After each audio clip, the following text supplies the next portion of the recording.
Hello, everybody. Nice to see you all. Thank you for coming to the first Blue Raven Gallery poetry reading. And happy to.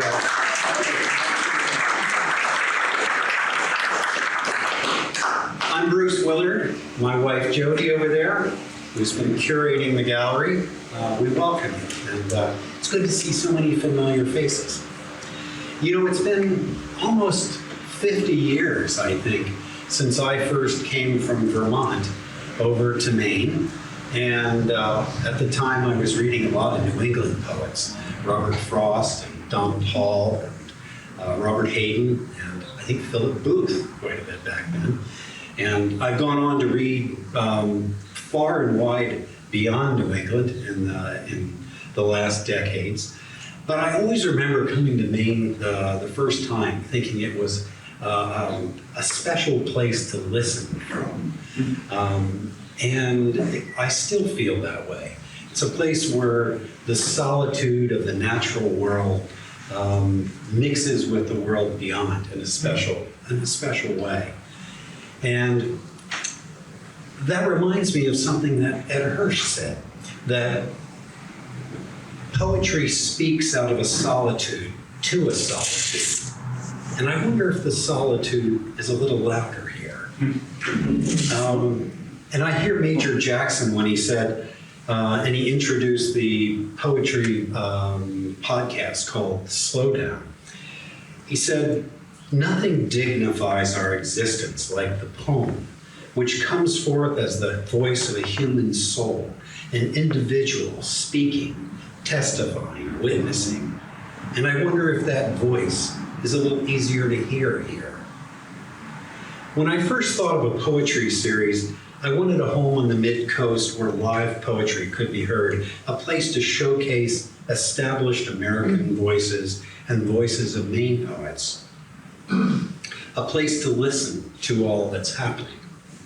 And there's so much happening in the world of poetry right now.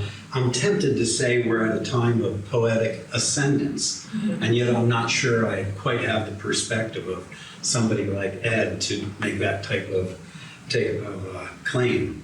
Anyhow, I'm struck by one of the Academy of American Poets' new chancellors, Alpha Michael Weaver, when he said, "I see American poetry today as reaching a hard-won first plateau in democratization. It's fabulous, beautiful, and I think that's something particularly hopeful on Juneteenth." It seems to me as if American poetry is more diverse in its utterance and form, perhaps more in conversation with with music, photography, and painting than it's any time in my lifetime. Ekphrastic poems, poems that are in conversation with art, appear to be on the increase. In a recent conversation I had with poet Kwame Dawes, he was telling me how he's discovered Caribbean island paintings and how they've inspired him and almost become conduits to the memories, and images, and emotions that were previously inaccessible to him. And it's become a major part of his new writing, ekphrastic work. In a world that's become so artificially, genetically, technically modified, it's reassuring that what is emotionally hand-wrought is there to connect us to our most intimate and valid selves. Perhaps it is the ultimate salvation for our AI trend that feels like it's threatening us from all directions. Which brings me to Blue Raven Gallery. I want to put a thanks out to my wife Jody for all that she's done here.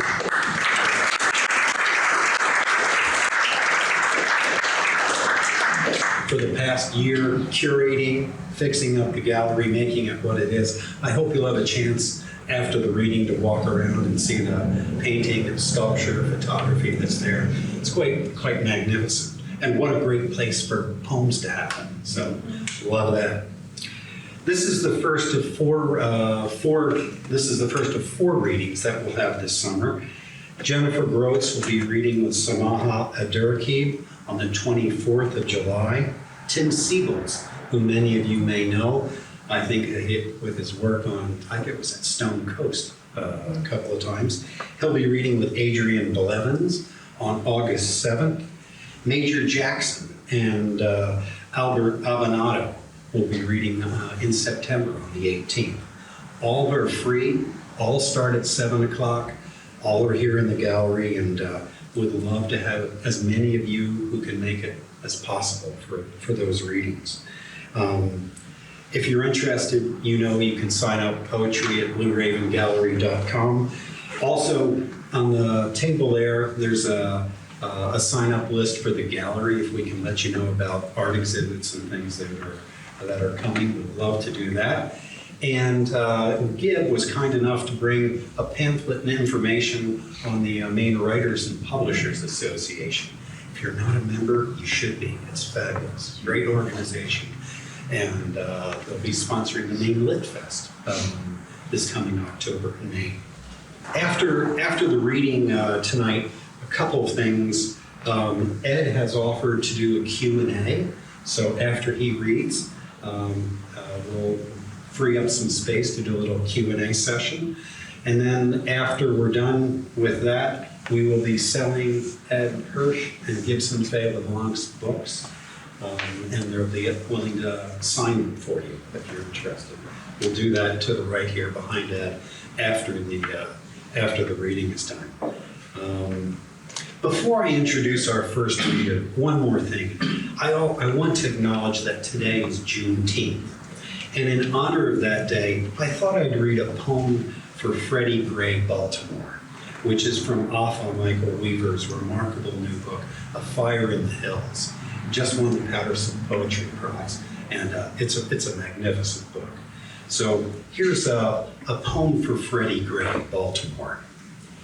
Each heart its own vessel, each wish, a summation of a day not even that heart can know. And here now, in this moment, that pulled out flesh of time, undone is what it comes to be, undone to do again, somewhere in the rolled back eyes of repeating what we call history when history cannot be repeated. We make new memories each time we breathe, and breathing fire, we remove care from the core of what we call love, because we have come to believe no one cares. As the air is filled with meaningless bits of meaning, cut to shreds, walked on, forgotten. If tomorrow never comes, it is the fault of some misplaced moon, and not the failure of what we know is human. What we know has mind and wish and hope carved out of spaces where we learn to live despite hatred.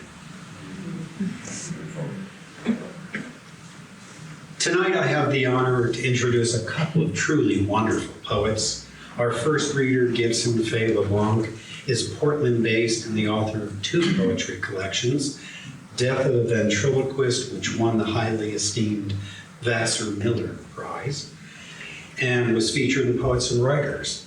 His second book, Deep, Dangle, Dive, was published by Kevin Carey Press in 2021. Portland, Maine's fifth poet laureate, he collaborated with Wes McNair on Written, Spoken, Rapped, a project aimed at high school teachers and students, and Deep Water with Megan Grumley, a weekly poetry column that appears in Sunday's Maine Sunday Telegram. A graduate of UC Berkeley and Columbia, Gibbs' poems have appeared in magazines such as The New Republic, Tin House, Narrative Magazine, Poetry Northwest, and Orion. He's executive director of the Maine Writers and Publishers Alliance and the host of the Maine Lit Fest that will appear statewide in October.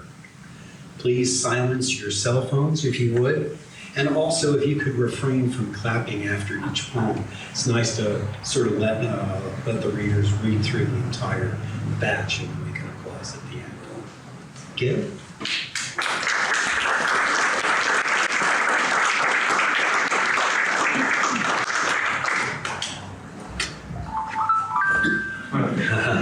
Right on cue.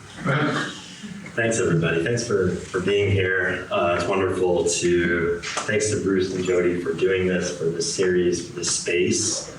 What a place to share poems. And what a great pleasure to be sharing poems on the same night as Edward Hirsch, who I haven't seen in about 20 years. I had the pleasure of being in his class, a seminar on modern European poets and translation back when I was a grad student at Columbia. And it's not hyperbole to say that it was one of those life-changing classes. The books that we read in that class sit on the bookshelf right across from where I write every day.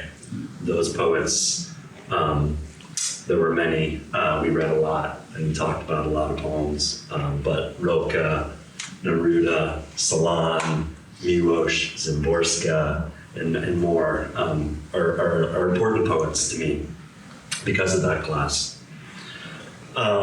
So it's a pleasure to be here. I'm gonna read a few poems from my most recent book, Deep Dingle Dive, and then maybe share a couple from 2 or 3 from my manuscript in progress. Yeah, that's what's happening. So I'll start with the second poem from my book, and this book. So it does record this title, Deep Dingle Dive. If you're not a hockey person, you might say, what is that? What are those words? Deke is just a word that means fake in hockey. It's another word for acting like you're going to go one way and then going another way. And of course, poetry is filled with deeks as well, as is life in all kinds of ways. So, and I did grow up playing hockey, and so, and I'll say more about that, how those hockey became a part of the thing that holds this book together, and maybe the language of it as well to some degree. So this is the first hockey poem that I wrote. It's the first one in the book. It has some locker room talk in it, so just so you know, be prepared. Hockey poem. The goalie, 60s and fit, his graying mustache leaping as he spoke, said, "No fucking talk about books here," to 2 defensemen breaking down a novel. The room, we were cinching shoulder pads, grabbing helmets, roared. If you haven't been in this locker room, here follows the list of subjects allowed. Sex lives with detail, deer or moose hunting, bar rooms, and hockey. Kids, adult, professional, pond, women's. We're 21st century hockey players, I said, and then I read this wonderful poem the other day. We roared again. I wasn't kidding, but wanted the roar. Dear committees, keep your fucking medals for reading poems or writing them. Someday I'll deke that goalie, cat-like at 6 a.m. on a Thursday, swiveling, kicking out puck after puck. I'll crush a body, sprint the boards, and swing in front of him. Show him the forehand twitch and switch and slip puck into net. Then I'll deliver lines on a man who finds and kisses his brother. And the goalie's heart will leap and flutter in the way he thought could never happen outside this brutal, beautiful game. So I wrote this one hockey poem, and I thought, well, that was good. That was a one-trick pony. I'll never do that again. I got it out of my system.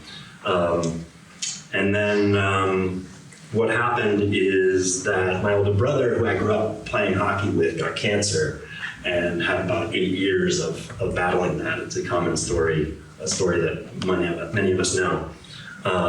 And so I found this game that we shared, and this hockey became a way to write about my brother. It became a way to write about being a man. It became a way to write about being a parent and some other things. So anyways, I kept it going. Not every poem in this book has hockey in it, nor do you need to know much about hockey to appreciate it, I don't think. But here's another poem in which there's a little bit of hockey, but not much. This is called Unwritten. In a poem I haven't written yet, my brother convinces me to put on hockey equipment, helmet to girdle to knee pads, and shoots and shoots and shoots in the driveway, the puck bouncing off me. In the poem I haven't written for my brother but plan to, we throw haymakers on a hill, he headlocks me on grass, I whip hard balls at his back. We scratch and gouge until a boy jabs his finger at me and my brother swings at teeth too big for that kid's mouth.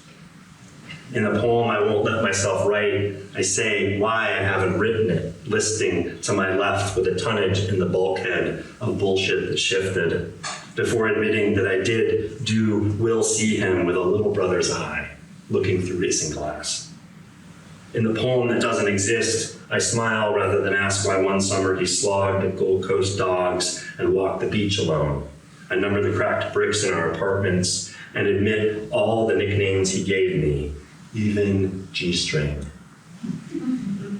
I wish for red foothills, more hours we shared while our sons dueled with swords and wands and bikes and leapt from leaning forts.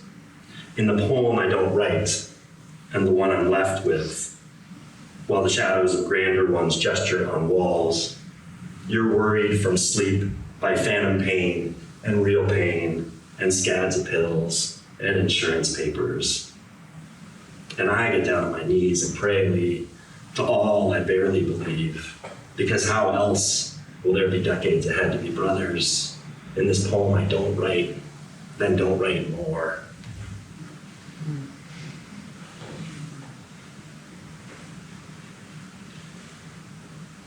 So I mentioned that there's also some parenthood in this book. I have the pleasure most of the time of being a dad to two teenagers.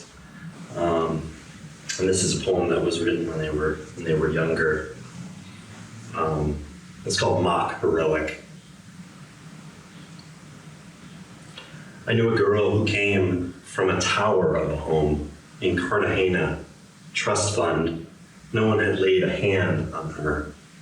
All they did, each night at bed, was tell her to keep who she was locked inside her seas so no one would see it. Granite terror of that secret, wild horse eyes in the night. It's so easy to make broken people. I watch my boys mop all the syrup with syrup vehicles. How can I keep them from fearing? No one can make someone else know their own pale underparts, their own ladderless hearts.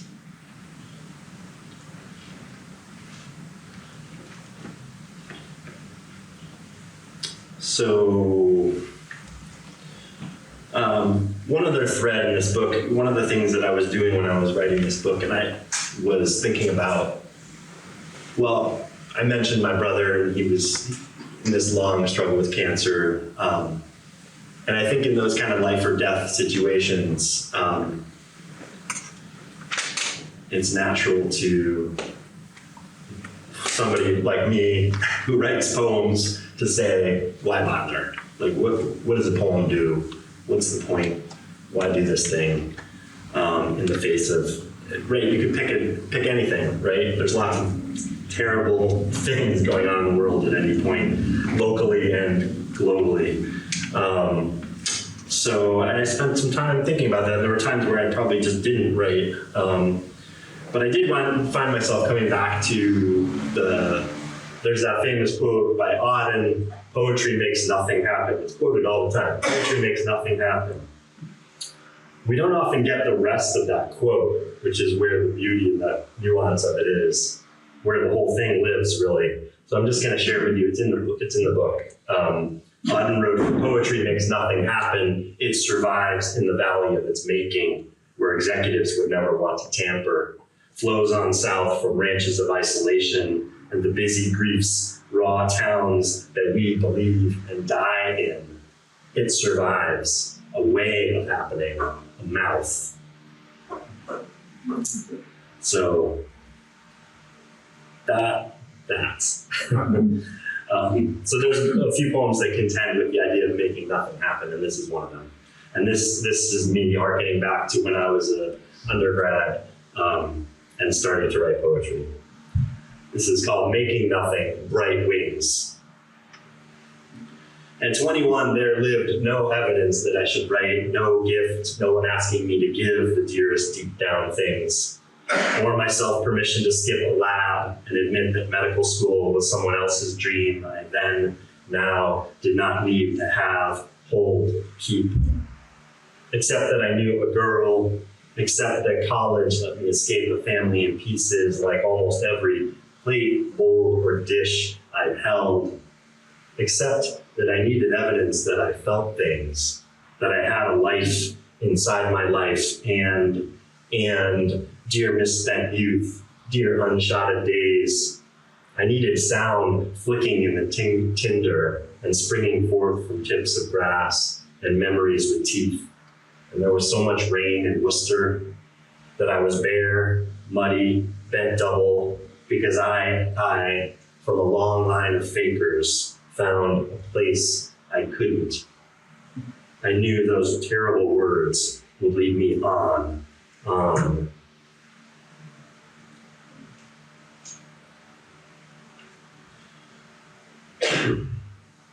All right. I'm giving you kind of a little tour of the book here. So there's different things, a few different threads that I think are here. This next poem is a poem that I wrote for my wife. It's called To My Wife, most originally. It could also be thought of as like a love poem at middle age, maybe. To my wife. Nights I pedal a power hammer in the metal shop. I wake and there is nothing, not fame, not a long life, not safety, that I want more than you. The last week I woke in the night and saw you gripped by some kind of hand, unconscious, a body in a deep current. I know Blake pounded on cataleptic feet. I know how to hit the upper right corner before the goalie lifts a glove. Jays weave what was my hair into nests, and my snoring keeps the woodchuck from our peas. I haven't called the plumber yet, and the fridge keeps blinking its quiet death. 8888. We know how not to fight, and how to run a year-long camp for two good boys who keep breaking windows in a garage that may never not be falling down. Fall is here, a new gray strand. The new creases, etched leaf lines around your eyes make you more and more. Rain's needles melt on the roof, and when I vanish for days into whichever dark shop I do, that's me hoping I have yet to lose you.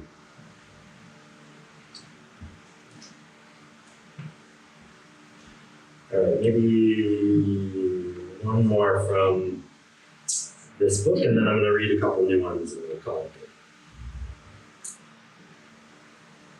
I'm going to read another hockey poem from late in the book. I don't think you need to know anything. I mean, if you haven't heard what a spinorama is, you can figure it out, right? You spin around and you're on ice skates. This is called Dive. A new tumor on his heart doesn't sound like the ones on other organs. On his heart? And now what treatment? Watch the clock? Follow a salt road out as far as its end? Remember he's still here? Send clips? A center's sick dangle, showing what he makes disappear. Or a wing blurs by, blades and limbs, then spins 360 degrees outside time. Spinorama? Send a heart emoji? In hockey, a dive is when a player acts hurt and falls so that the ref calls a penalty. Here, it's something else. A brother dazzles, annoys, enrages, awes, leads his younger for 44 years. Then the elder begins a fall. Or maybe this descent only acted like other motion all along. Maybe all our motion is down. Where is the ref? What happens next in this moment? Then another, a center, my brother skates off to find.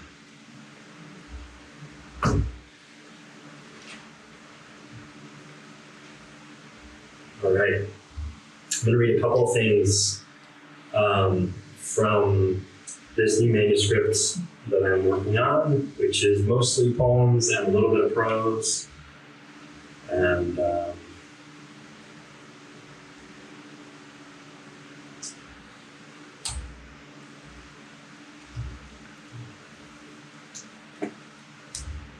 this is called Weaselmobile. I don't think it needs any introduction. Weaselmobile. When my brother lay in his last bed, endless hours of rack and wreck, my mom said, if only we could weasel our way out of this. And he chuckled. Regular boluses of morphine kept him mostly floating over crevices of pain. He said, we need to find a weaselmobile. 3 days later, he was gone, and she followed not 2 months after. And so I see them riding top down on an endless lakeshore drive, pure blue above and along the east horizon. 10 slender, white striped weasels power the drive belt, making the car so fast it almost floats. And one pops out of what I thought was an air vent. His head swivels to take in sky, water, speed, my mother and brother, and whispers between his teeth, faster?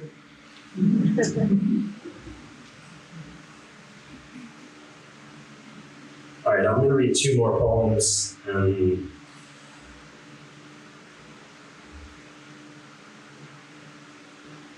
After my brother died, I spent a lot of time, he was also a writer, and I spent a lot of time, that was a gift, I spent a lot of time going through some of the things that he had written.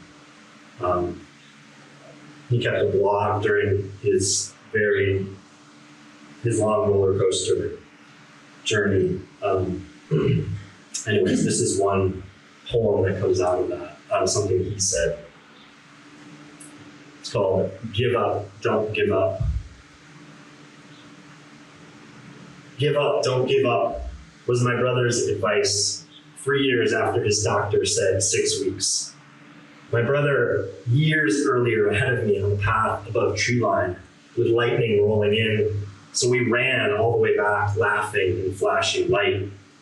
Today, snow somehow gathers in the crook of a pear tree, despite bullets aimed at a crowd of bodies, despite a missile that turned small apartments a room with blocks and books into ash. Ash, the names you don't have to the names you don't have to whisper to yourself to feel and echo most days. What my brother meant is you have to lay your whole teetering pile down. These shorter and shorter winters, a monstrous and unfair thing that could happen to anyone, a disappeared kid, 400 years of history, like a giant stone either you know is pushing you down a mountain and try to slow the weight, or you slide while pretending it's not. And don't forget all the people, how many, who dim their lights inside caves they built and then lose track of the path out. Lay it all down, my brother said, so I say, you can't carry it all the time. Yes, the muscle in your chest hurts. Of course you are broken. An hour will come, an hour when they do not. My brother was 8 years past his last when his organs began to fail. That crook, that light, his hand, in mine, I feel even now.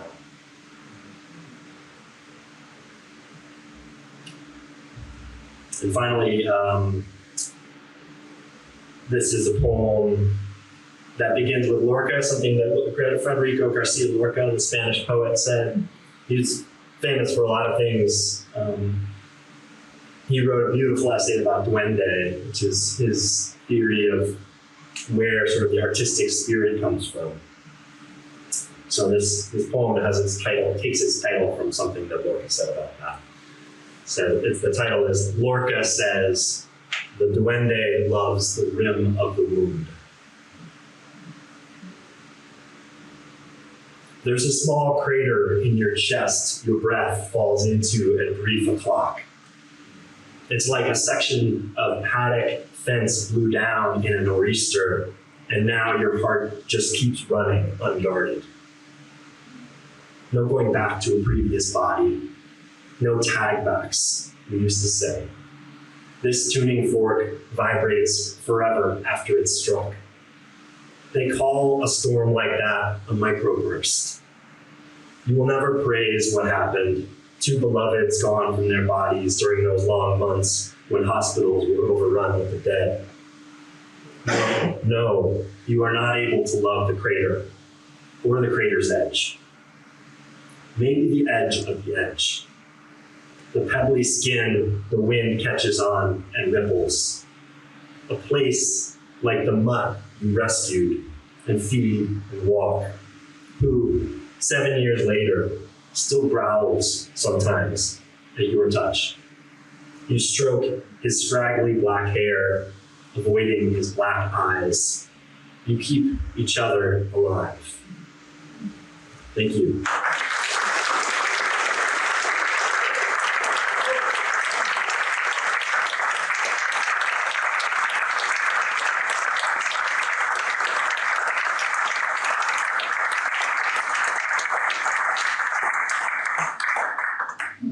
Thank you, Gib. Thank you very much. I sometimes think Ed Hirsch is to poetry what the ocean is to Maine.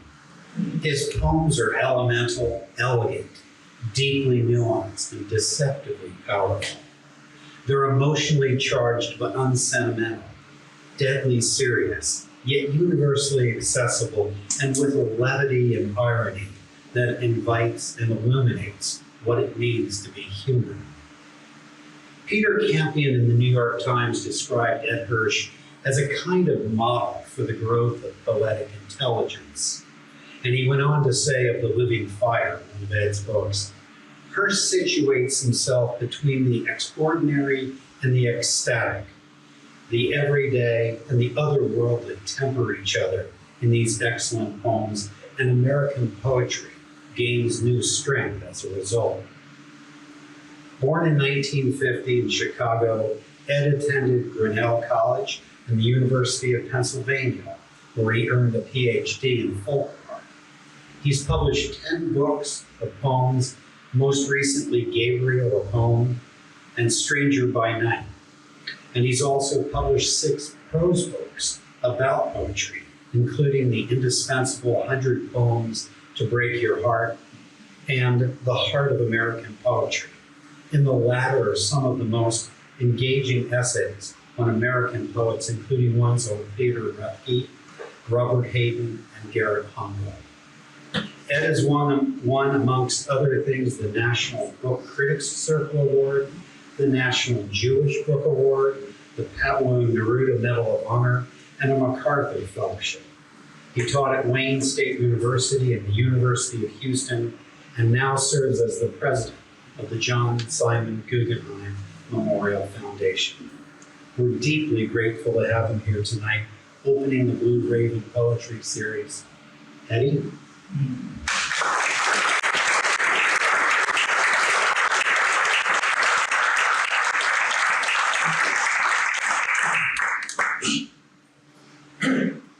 So glad to be with you. Thank you, Bruce, for inviting me for the lovely introduction. Spectacular space for poetry reading, by the way. I don't know why we need all the art, it's just the poetry. This is a space. Terrific reading, Gib. I'm so glad I taught you everything. There's a theological question for you. Where's the ref? That's what I want to know. Where's the ref? Best hockey poet ever.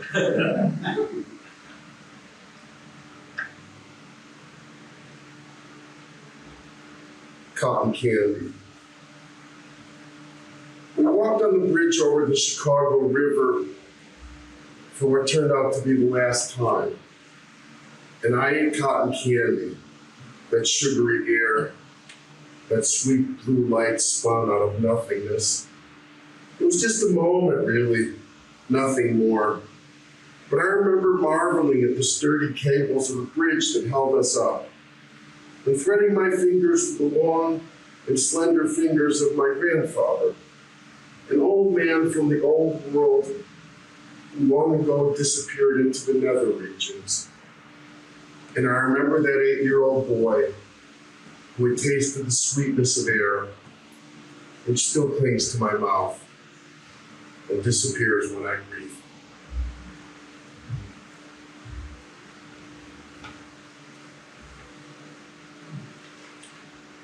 I'm trying in this poem to get to the feeling I had when I first started writing poetry, moving between the stacks where I was reading and the tables where I was writing, branch library. I wish I could find that skinny, long-beaked boy who perched in the branches of the old branch library. He spent the Sabbath flying between the wobbly stacks and the flimsy wooden tables on the second floor, pecking at nuts, nesting in broken spines, scratching notes under his own corner patch of sky. I'd give anything to find that birdie boy again, bursting out into the dusky blue afternoon with a satchel of scrawls and scribbles, radiating heat, singing with joy.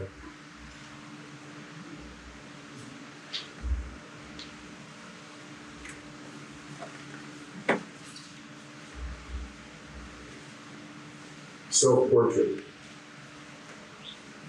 I live between my heart and my head, like a married couple who can't get along.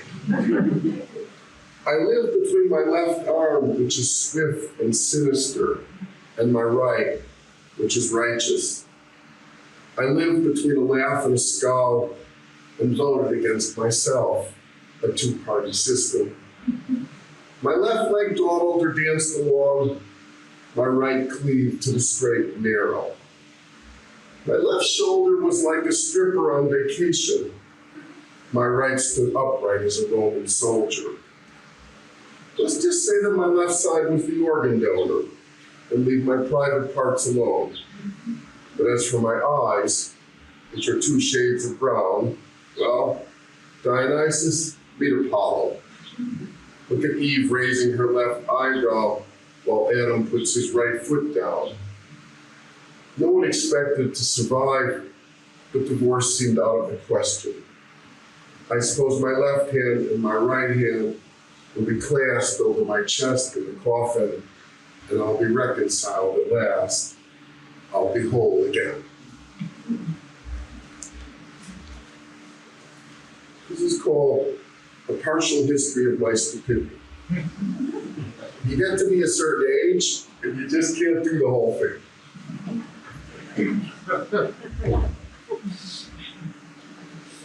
Traffic was heavy coming off the bridge, and I took the road to the right, the wrong one, and got stuck in the car for hours. Most nights I rushed out into the evening without paying attention to trees, whose names I didn't know, or the birds, which flew heedlessly on. I couldn't relinquish my desires or accept them, so I strolled along, like a tiger that wanted to spring, but was still afraid of the wildness within. The iron bars seemed invisible to others, but I carried a cage around inside me. I cared too much what other people thought and made remarks I shouldn't have made. I was silent when I should have spoken. Forgive me, philosophers. I read the Stoics, but never understood them. I felt that I was living the wrong life, spiritually speaking, while halfway around the world, thousands of people were being slaughtered. some of them by my countrymen. So I walked on, distracted, lost in thought, and forgot to attend to those who suffered, far away, nearby. Forgive me, faith, for never having any. I did not believe in God, who eluded me.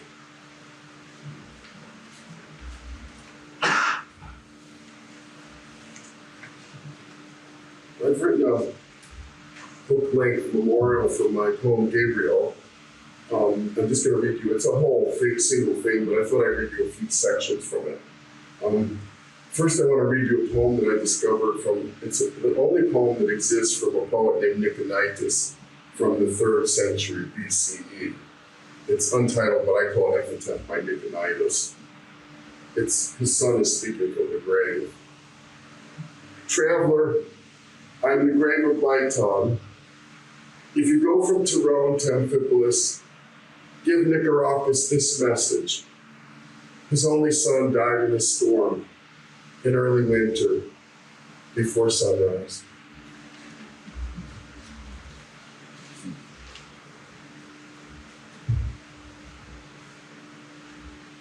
The population of his feelings could not be governed by the authorities.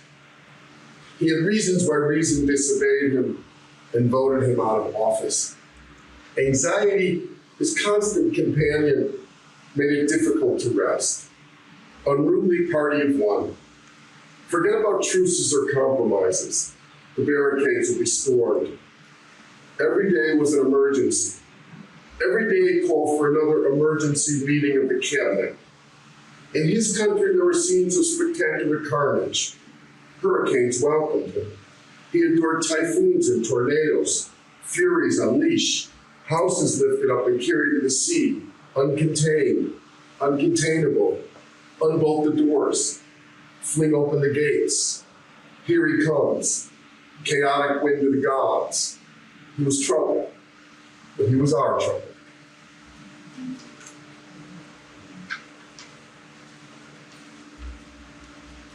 Mr. Impulsive walked out of class when he did not like what the teacher said. It was boring. Mr. Impulsive scurried out in a storm wearing shorts and a wife beater. Soon he was shivering. The neighbors complained to the landlord, complained to me, but Mr. Impulsive could not be bothered to close the gate. Mr. Impulsive left the horse house without his keys. I don't know how many times he camped out on the front step. One night he convinced the neighbors to shimmy the lock with a credit card. He was never locked out again. Mr. Impulsive will not be sleeping at home. He'd rather stay out and crash wherever he finds himself at 5 a.m. He could be oddly well-mannered to the parents of his friends. He was usually welcome. From the notebook of Mr. Impulsive, it is better to sneak through a side door than to wait in line like a sucker. It's not necessary to get directions. It's much better to head out right now. Time doesn't matter. These were the antics of Mr. Impulsive, who never knew where he was going until he got there.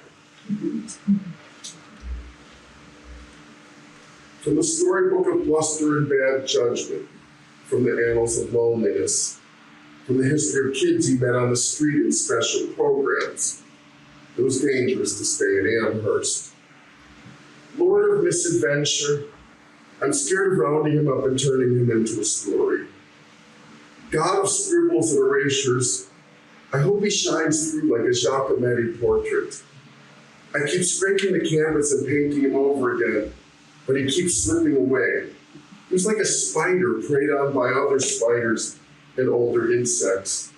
Sweet venom, his arrivals were swift and his departures sudden. I couldn't understand how he lifted the shower door right off its hinges. When Gabriel cooked, the flames rose too high and the fire alarm sounded.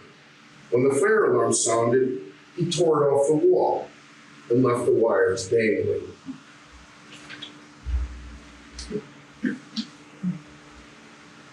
He liked to kick back and remember the time we were riding home in a taxi cab on the West Side Highway, and my mother offered to take him to a strip club for his 21st birthday.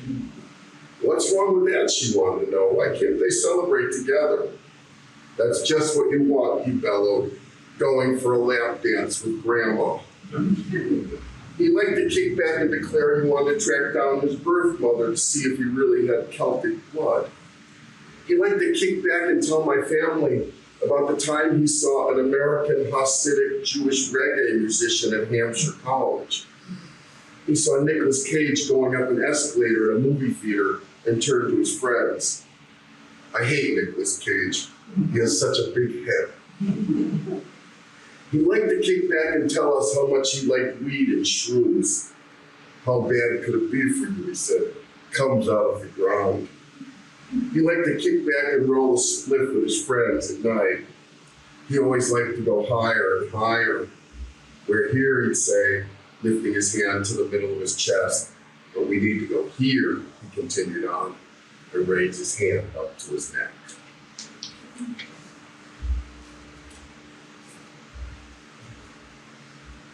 I did not know the work of mourning is like carrying a bag of cement up a mountain at night. The mountaintop is not in sight because there is no mountaintop. Poor Sisyphus grief. I did not know I would struggle through a rugged underbrush without an upward path because there is no path. There's only a blunt rock with a river to fall into, and time with its medieval chambers, time with its jagged edges and blunt instruments. I did not know the work of mourning is a labor in the dark we carry inside ourselves. Though sometimes when I sleep, I'm with him again, and then I wake. Poor Sisyphus grief. I'm not ready for your heaviness cemented to my body. Look closely and you will see almost everyone carrying bags of cement on their shoulders. That's why it takes courage to get out of bed in the morning and climb into the day.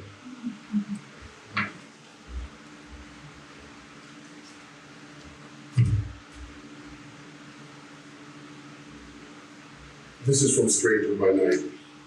My friends don't get buried. My friends don't get buried in cemeteries anymore. Their wives can't stand the sadness of funerals, the spectacle of wreaths and prayers, tear-soaked speeches delivered from the altar, all those lies and encomiums, the suffocating smell of flowers filling everything. No more undertakers in black suits clutching handkerchiefs. Old buddies weeping in corners, telling off-color stories, nipping shots. No more covered mirrors, black dresses, skull caps and crucifixes. Sometimes it takes me a year or two to get out to the backyard in Sheffield or Fresno, those tall ashes scattered under trees somewhere in a park, somewhere in New Jersey. I am a delinquent mourner stepping on pine cones, forgetting to pray. But the morning goes on anyway because my friends keep dying without a schedule, without even a funeral, while the silence drums us from the other side. The suffocating smell of flowers fills everything, always. The darkness grows warmer, then colder. I just have to lie down on the grass and press my mouth to the earth to call them, so they would answer.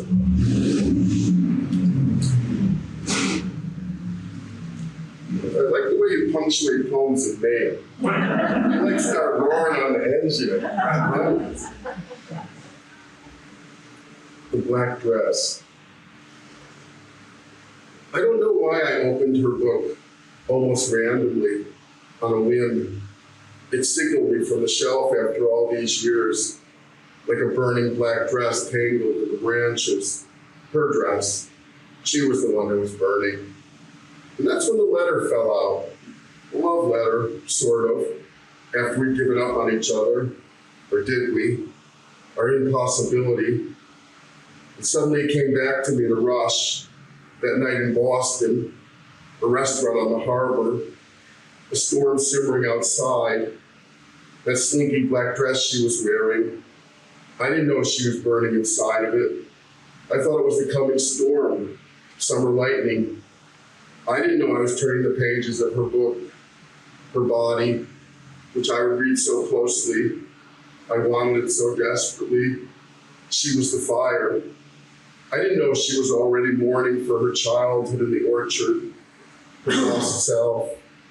Forgive me, I didn't know she was burning when she took off that black dress.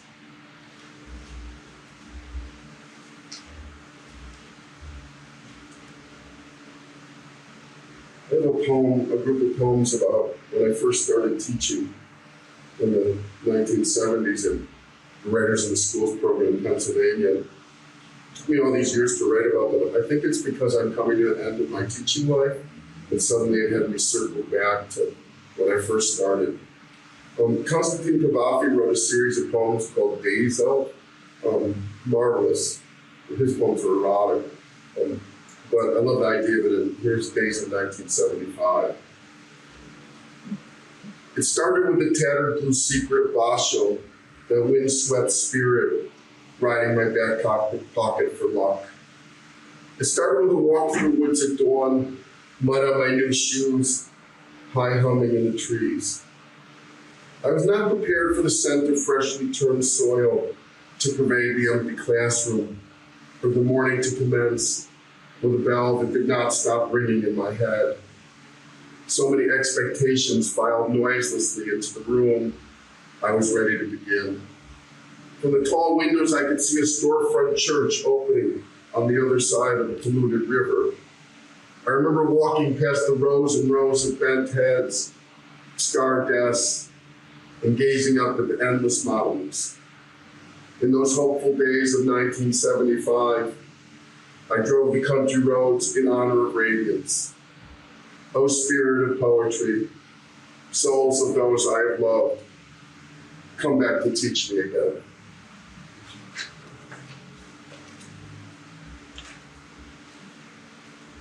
I thought I'd see if I could write a history of my family in one sentence. A quick genealogy, a small tribe.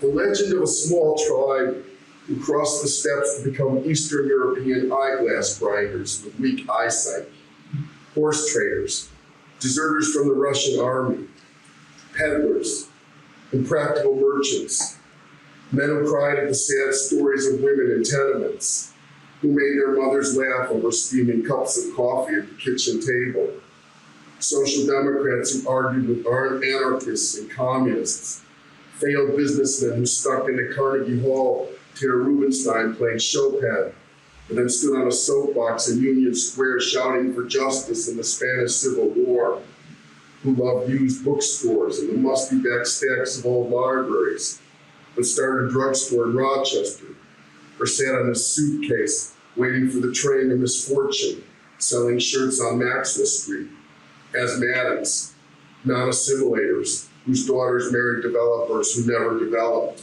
and scrap metal dealers looking for an honest advantage. A gambler who beat the house and lost everything 3 times. A box salesman who could not contain himself. A scribbler. My favorite was a daydreamer who bought a new hat every year for Passover so he could stand outside the temple, which he refused to enter, though he loved the songs and wanted to be close to the prayers.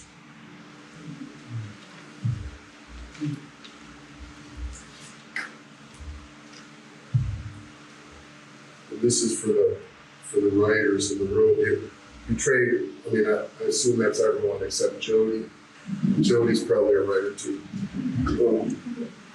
You trade poems with people across your life, and then you get to be a certain point where so many of them are just not theirs with you anymore. This is called the Guild.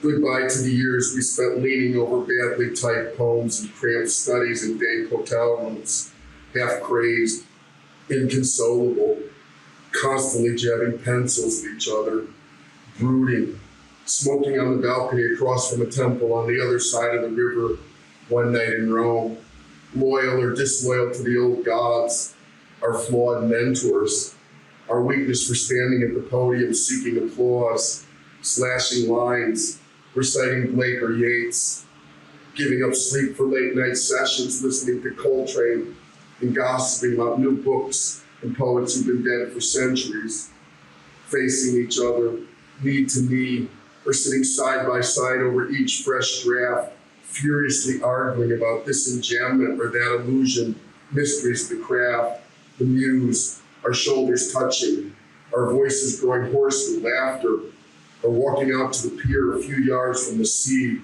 so we could stand there together under the stars, alone in the abyss. Stranger by night.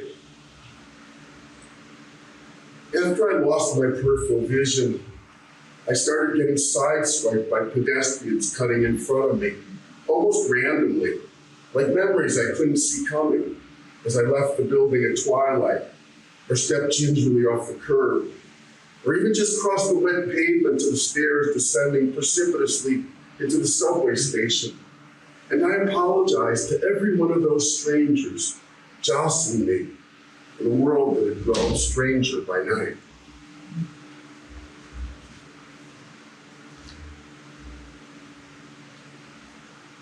A baker swept by. You were already losing your eyesight last winter in Rome when you paused in the doorway at 9 o'clock on a Saturday morning, and a baker swept by on a shiny bicycle, waving a cap and singing under his breath. You didn't know bakers wore white aprons dusted with flour and floated around the city like angels on a freshly baked day. You weren't sure why morning halted up and down the street as you stood in the doorway and a baker winged by on a weekend morning so new and pristine that you looked into the sky and for one undiminished instant of misplaced time, you saw brightness everywhere before a shadow crossed the rooftops and it was blotted out.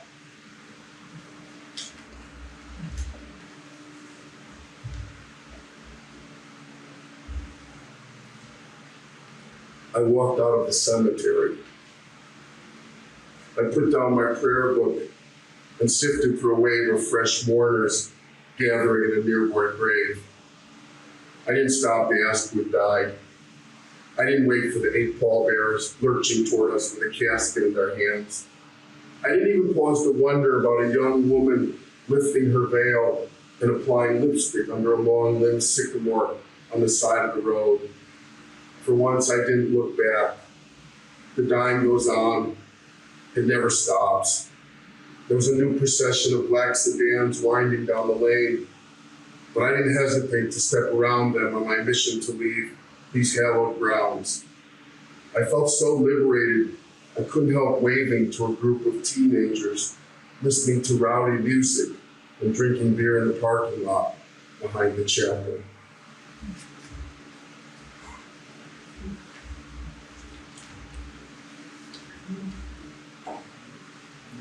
Two last poems. I think the title of this poem is funny after the reading I just gave. It's called Don't Write Elegies. Don't write elegies anymore.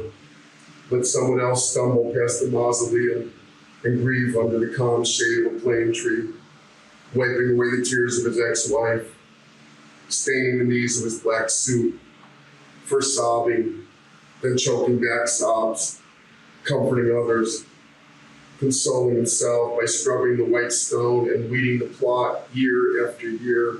I'm sorry, it's too sad. It's time for someone else to mourn my dead. But who else can do it? I just need to lie here a while longer, face down in the soil, but then get up and breathe.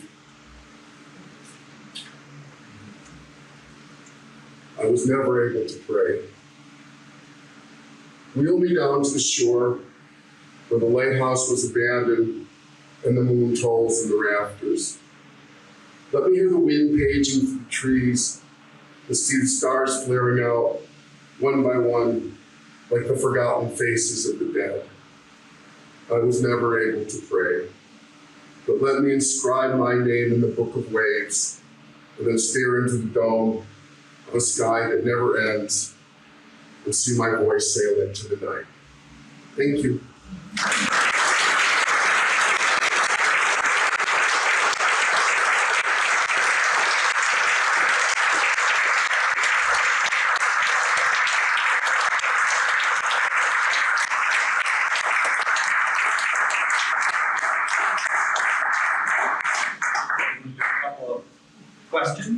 let's do it. Let's do it.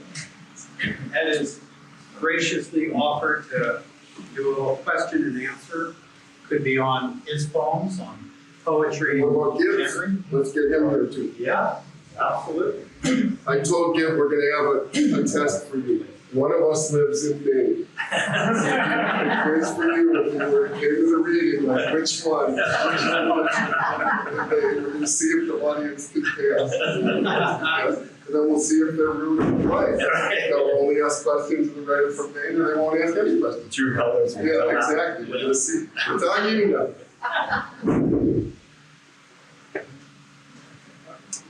Do traumatic events start more imagination than pleasant ones? Or you don't do that? Can you say that a little louder? Also, do traumatic events have an impact on your inspiration more than regular events? What do you mean by dramatic events? Traumatic, trauma. Traumatic. Losing people, for instance, like your father, your brother. I mean, I think you kind of answered your own question by listening to the reading, because he wrote so many beautiful poems about his brother. I have my poems about my son. I guess one thing to say is that there are a lot of traumatic events, and you wouldn't only want to be a trauma poet or a trauma person. But Robert Frost used to say, how many things have to happen to you before something occurs to you? There are a lot of traumatic events, but that doesn't mean you'll find a way to write about them. So. Yeah, I think so too, and there's a lot of other beautiful things to inspire poems, right? Love certainly, but everyday objects. I think you happen to have been at a reading tonight with two people, and a lot of poets have their elegies. Yeah. Most do, right? Most of us, all of us do, right? We have our dead. But there are a lot of other things that poets write about too. Yeah. I guess I could answer this another way by saying that in the history of poetry, there's never been a culture without poetry. And as far as I can tell, in the history of culture, I guess, there's never been a culture without poetry, just as there's never been a culture without music. And as far as I can tell, I mean, I don't know every poetry, but I mean, I know a lot of them. And it seems that there are two features in every single poetry. One is the poetry of grief, what we call the elegy, which is the mourning of someone passing on, which is unbearable. Sometimes it's a whole people. Sometimes it's for more than one person, sometimes for a person. The other side of that is there's a poetry of celebration, a poetry of joy. In my mind, these are related. And it has to do with our transience, that there's something unbearable about the fact that we're passing and that the people we love die. And one side of us grieves for this, and another side celebrates that we're here. And so we're holding on to the passing world. And so the poetry of celebration is to name the world as it is. And this is where love poems come in. This is where joy comes in. This is where the celebration is, to hold on to the world as it's fleeting. So I guess the right way to answer your question is not just for us, but for poets all around the world. There have been many things that people write about, but two constants are grief and celebration. And so I would say trauma is one side of that, but the joy of ordinary life is another. Go ahead. So I thought I would just point out that to get ready for tonight, I watched the episode of Poetry in America that has Fast Break in it, and that's an elegy. So he chooses basketball and you choose hockey, and yeah.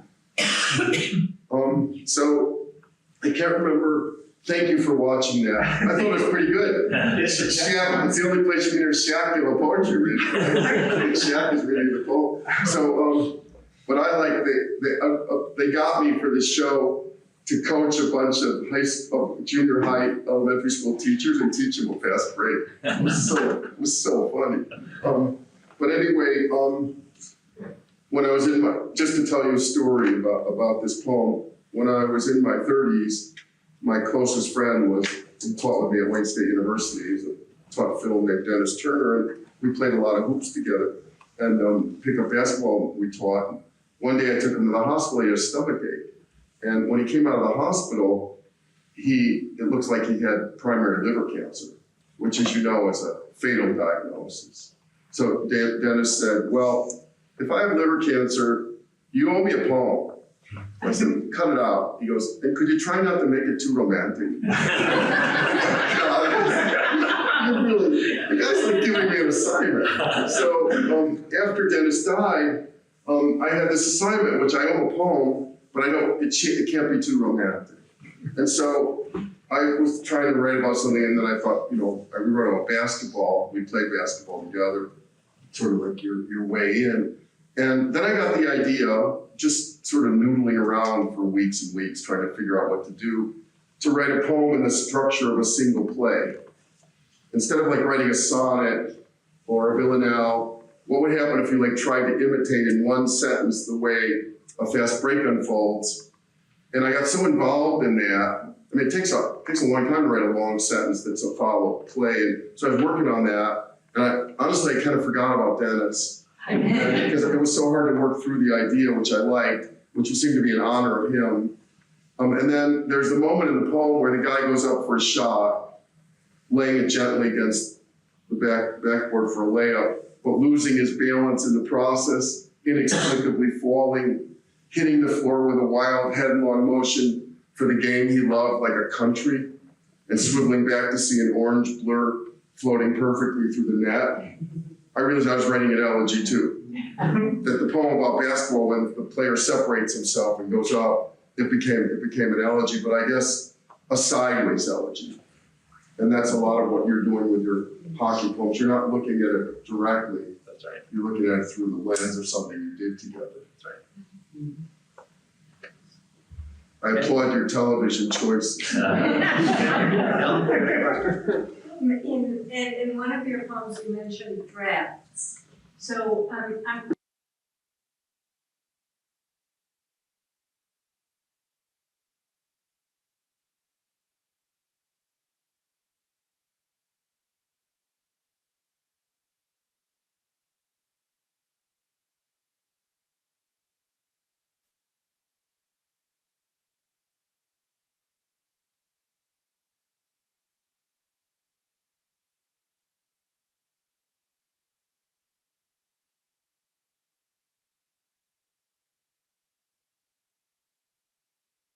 Dream of spontaneity, and you do want to keep a quality of spontaneity in your poem, so you want to feel as if it was written out.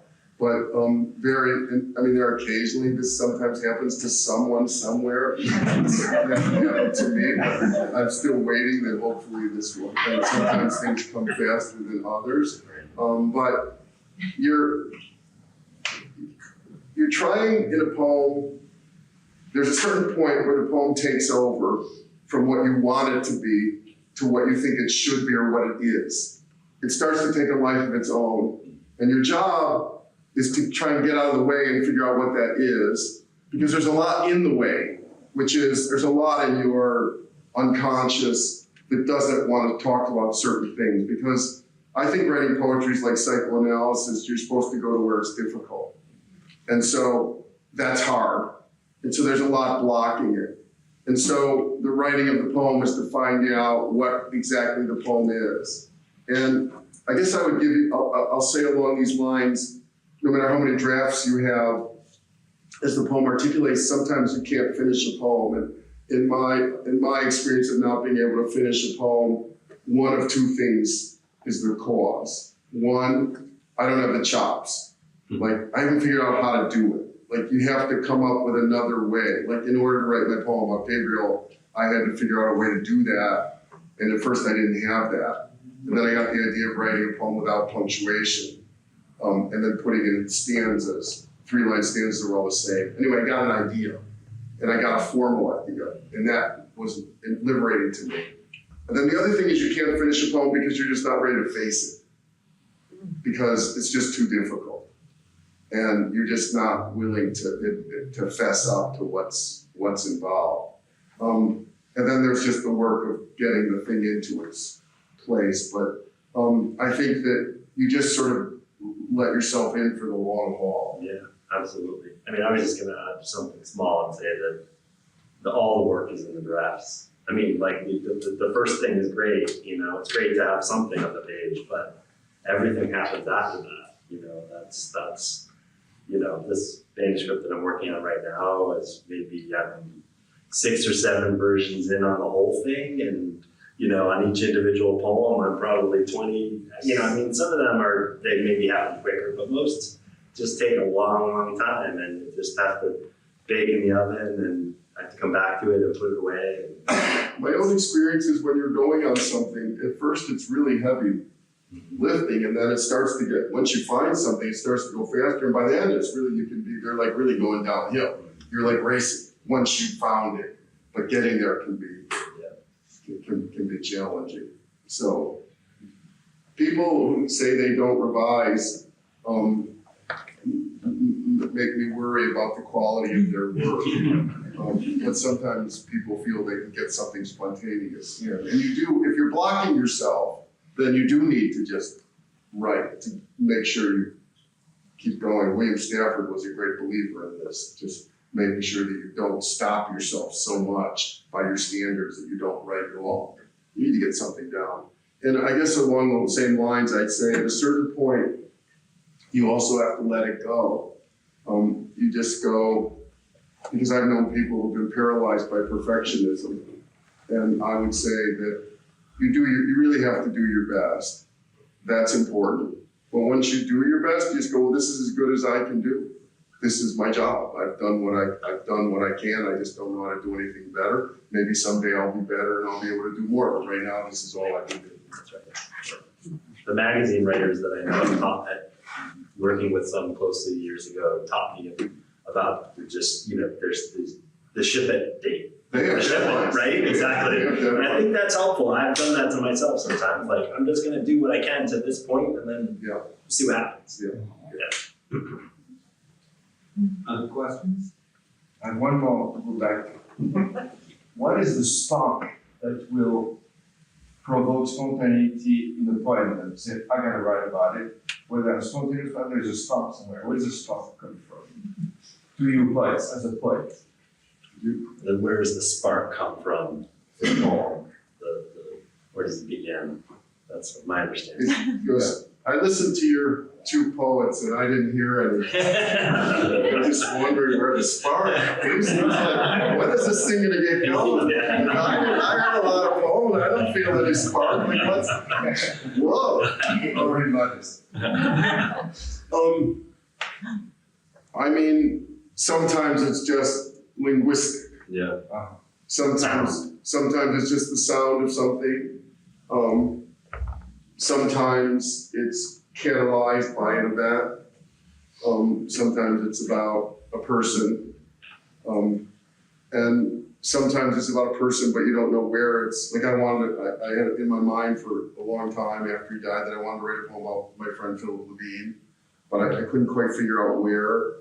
And then I just, at a certain point, I remembered when I used to pick him up when he came to Detroit, and we drive around Detroit, and then he was just a fanatic about working out, so we'd like go to the hotel, you know, the horrible workout rooms, and we'd look at the Detroit River, and I called it riding nowhere. Just go over. So I guess the spark is things that have happened to you that are then triggered by something.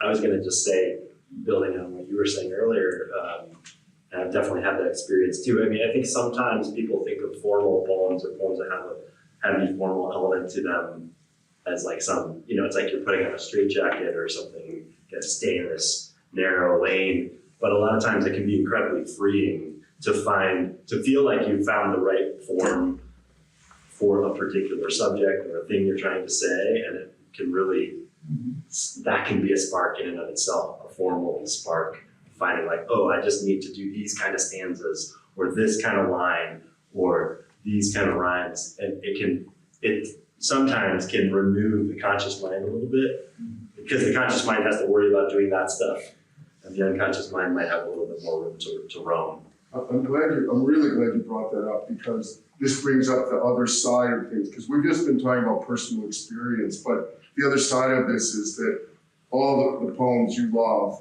and you keep close to you, and the community that you want to be part of, which is living and dead. And so part of this is living up to the models, and then poems that you read that have just stayed with you. And you can't do that, but you want to do something like that, something kin to that. Sometimes it's just formal, and sometimes it's both formal and spiritual.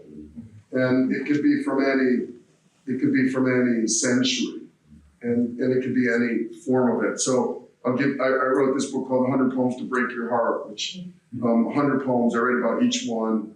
I choose the poem that I consider heartbreaking, and then I write a little essay about it. And the essay is like 4 or 5 pages.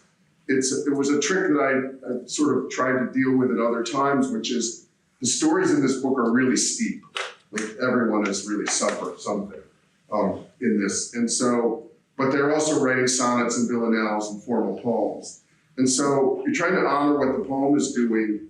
At the same time, you're aware that there's a human story. And so the way that different poets have tackled different subjects has been enlightening to me and a huge spark. Like my book begins with Wordsworth's sonnet, Surprised by Joy. It's a wonderful poem. And if you remember that poem, Wordsworth is walking over the bridge in London, and he sees a spectacular sight in the early morning. And he turns, but it turns out it was his daughter, but he turns to tell his daughter about it, and then he realized she's not there. And then he's overwhelmed by guilt that he had for a moment forgotten that his daughter had died, as he wanted to share this moment of joy. It's an incredible poem about the inevitability of moving on after grief and the guilt that someone feels at leaving the dead behind, which is necessary if you want to live as you progress through your dealing with your own grief. I thought, this is a very emotionally astute. And then he wrote it as a sonnet that turns around the turn that he has, so that the sonnet turns when he turns to something. Like this is smart, formal. You know, I want to do something like that. And so you get the idea in your head of the way the turn works and how it could be turning towards a person. And then you wait for the moment years later when you can spring. You have the occasion now that you can try the right thing to try and do that formally. And that, I mean, there's something, I don't know if you would agree with this, but I'd be very interested in your take about this. I do believe there's something a little cold in us as poets. And what I mean by that is that if you're writing a poem, no matter how grief-stricken the subject, you can't just think about the subject, you also have to think about the poem. And you're not really thinking about the person at that moment, you're thinking about, how do I make this line? And that's what I was trying to talk about with my friend Dennis, like when I was making Fast Break. I can't just keep thinking about the fact that my friend has died of liver cancer, because I'm trying to write this poem, getting the lines to work out as I literally go through a fast break. And so there's something, and that poem is not romantic, because I was told not to write it. It's romantic. And so there's something that's just a little calculating or cold in turning it, which is necessary. And I'm not even condemning us for this exactly. But it's not just like, you know, I've been with relatives when someone died, they try to throw themselves in the grave. This is not that. This is some other trying to cope with something, to deal with something, and turn it into something. Because a poet is a maker. So you're not just writing diagrams, you're trying to transform it. Right, absolutely, yeah, I think that's really smart. It reminds me, I have a poem in the book I was reading from that I didn't read tonight, that's an elegy for my brother that I started writing before he died. And because we saw it coming from a long way off, and we all knew where it was going, and actually there was this one moment where, there was one of many where it seemed like it was definitely right about to happen. And so I wrote this very intricate elegy with the stanza pattern, you know, like just like you're saying, you know, there was a little, like I wanted to do this. I wanted to and then I had to when he didn't die. Yeah, it's not okay. To go back and so that poem exists, but I if you can read it in the book, it acknowledges that like it was written before the thing happened. So anyways, It's a way of, you're dealing with something. yeah, You're dealing with something, but it's not okay to say someone's died when they right. I draw the line. So do they, by the way. Do you feel like you have like you feel often a greater call in the creation that you're taking part in, or you do it often for personal reasons? What do you mean by a greater call? A greater call to humanity or to a greater purpose? I'll answer for myself and just say that for me, poetry, writing poems is a practice that helps me pay maybe at times a little bit better attention than I would normally pay to things happening around me, in me, with other people that I love, in the world, whatever. It's a thing that I do in order to try to pay attention. So I don't know that I'm not often thinking about the purpose beyond the practice of that. Maybe later, maybe in revision, maybe, I don't know, but yeah. I guess I would say that the closest, I would say no, you're not feeling a greater call, except you are trying to participate in something that is very meaningful to you and has a long history. Yeah. And so I guess I would say the greater call is the service of an art that you believe in, that seems to be a magnificent art. I would say I wouldn't call it the lesser call, but the greater responsibility is, for me, that there are many people that I've loved and many things that I've loved that are gone now. And some of them are large and some of them are people, some of them are experiences. And they may not be world shattering, but they had a tremendous impact on me. And I guess I feel some responsibility to my own experience and my own life to try and write them down while I can. And I would say, I would go further than that to say for everyone in this room who is a writer or a painter or whatever you do, it is not your responsibility to be the greatest one who ever lived. That is outside your job description. But what is in your job description is that you're the only one who can have lived the life that you've lived. And it is your job to try and save the things that you've cared about. Because at a certain point you realize that it all passes away. And it may not be the greatest poem ever, it may not be Milton, but it's your own.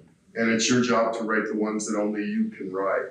So I feel a great responsibility to that. I wouldn't call it a greater call, but it is an awareness of the kind of mortal passing that's on all of us. And if your own life has been meaningful to you, then writing about it is meaningful. And the people that have come into it have been meaningful. And as you know, as you get older, the list gets long. One more question? It's a question for all three of you. Bruce made the comment that he felt that American poetry had hit a new plateau. And I wonder if you agree, and if you could point out some of the signposts and the characteristics of that lift. Yeah. John, right? Yeah. He's asking. Whoa, you're good. Oh, It's you're Maine. throwing down. John was asking about what that comment, has poetry reached a new plateau? What are and if so, what are the signposts of that in terms of everything that's out there, right? What we see when we read all the poets working today. I would, if you let me, I'd rephrase the question a little bit, which doesn't exactly have to do with our moment, but I would say that all of American poetry, when I was writing this book on American poetry during the pandemic, I felt strongly that all of American poetry is an unutilized resource in American culture. Yeah. And that we have something very special in American poetry that is not really recognized. It's not just contemporary poetry. And I try to think hard about what is our contribution to world literature? Like, what is American poetry and what distinguishes it from other poetries? And this led me to think harder about what the poetry of democracy is and what that means, for obvious reasons why I was thinking about this, and our contribution. And I sort of tried to rethink the whole history of American poetry in light of this question of that all people are created equal, and what is the promise of American life and American culture, and how does poetry respond to this? And so I would say that American poetry at the moment, to bring it up to the present, it goes back tens of thousands of years, that the histories of American poetry have been very narrow. They started with the Puritans, but there were people here for tens of thousands of years, and that American poetry begins with long, almost going back to the Paleolithic and indigenous stories. It goes right up to the contemporary moment. And I would say that the moment that Bruce is talking about is that more and more people have been welcomed into the tent. The poetry seemed like a somewhat narrow tent. But American poetry has been historically very self-correcting because we have this ideal. And when poets don't criticize themselves or expand themselves, other poets come along and do it. The pattern was set for me by Henry Wadsworth Longfellow writing a quite wonderful poem about a Jewish cemetery at Newport. But at the end of this poem, which I write about in The Heart of American Poetry, at the end of this poem, he laments the fact that the tribes of Israel, the Jewish tribes, are all passing away. They've all passed away. Basically, that's the end of the poem. It's an elegy in the cemetery for the end of the Jewish people. And Emma Lazarus was 19 years old. She went to the same place in Newport, and she rewrote that poem with a different ending. And so this is a pattern in American poetry, that someone writes about it from the outside and then someone comes and writes about it from the inside. And this is what we've got in American poetry that's an incredible moment. That so many different kinds of people are writing about the experiences from the inside rather than from the outside. Mm-hmm. And then there's so many correctives. Now, personally, I prefer it when it also engages poetry, not just social issues. So what I mean by that is that Langston Hughes has a poem that, like, I taught this to high school kids recently. I too Sing America. They really liked that poem, but they didn't understand that it has anything to do with Walt Whitman. And Walt Whitman wrote a poem called I Hear America Singing. And no one, just a word about Whitman, no one ever stood at street level like Whitman did before, not even Wordsworth. No one stood amongst working people and described them in the history of poetry. I mean, that's an incredible accomplishment, to write about ordinary people and their occupations. And that was part of the Whitmanian ethic. But it's completely legitimate that in the 1930s, an African-American poet living abroad, he was in Genoa at the time, goes, well, this promises to include me, but am I included in Jim Crow America? I don't think so. So it's like, I too sing America. But that's a revision of the Whitmanian poem. And then he says, I am the darker brother, which means we're all part of the same family. And so I think this revision also takes place within poetry itself. And is part of one of the great features, in my opinion, of American culture, is this revisionary quality. And so I like it less when it's just people pushing their way through and telling a story. I like it more when the story is also rewriting in relationship to American poetry, because it's more meaningful to me in terms of protecting and preserving and carrying forward the mission of poetry itself.